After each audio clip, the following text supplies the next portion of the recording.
It's January, everyone. You know what that means. Endless trash! That's right, it's a whole month of Hollywood pumping out a whole bunch of movies that they just couldn't put anywhere else. Most of which I probably won't see because I don't hate myself that much. But the one I did watch was A Dog's Way Home because...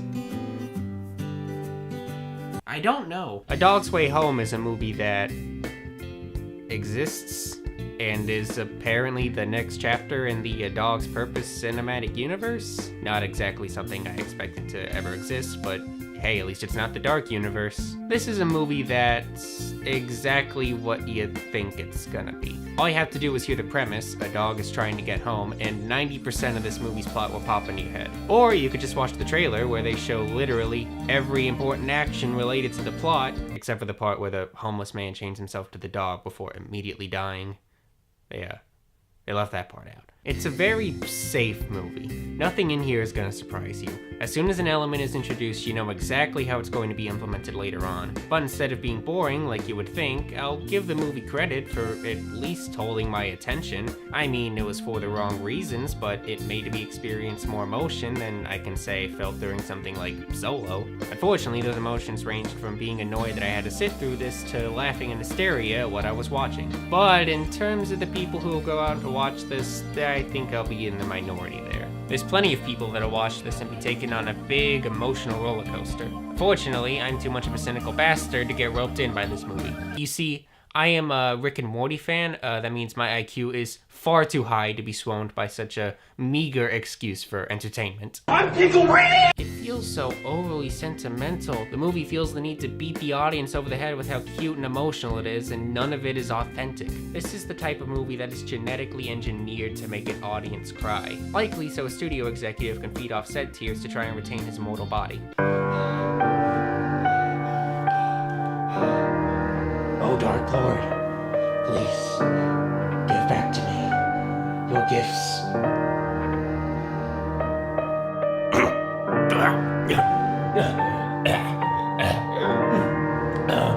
Oh, yes.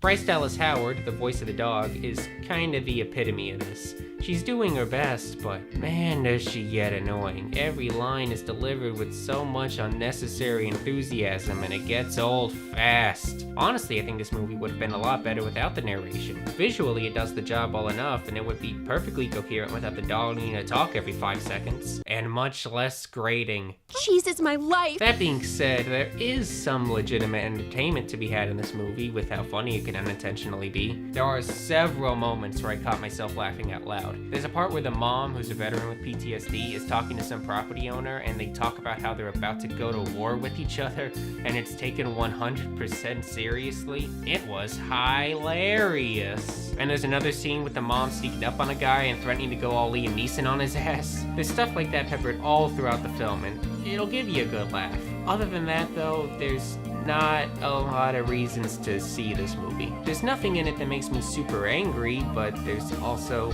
absolutely nothing of value or substance here, other than a weird underlying theme about supporting veterans that feels incredibly forced and out of place. That said, there will be people that like this movie. There's a cute dog. For some people, that'll be all they need to enjoy it. But unfortunately, I'm not one of those people. This is like a 3, maybe 4 out of 10 movie. There is an audience for movies like this, but I'm not that audience, so. And the people that do actually like this movie are wrong. You cannot have a different opinion than me, alright? My opinion, only one that matters. I am the most important film critic on this website. What I say goes. No one has the right to disagree with me. Grovel at my feet, peasants. Deja vu, I've just been in this place before. Higher on the street, and I know it's my time to go. Going new, and the search is a mystery. Standing on my feet, it's so hard when I try to be me. Whoa. Also, I have a microphone now. Am I a real YouTuber?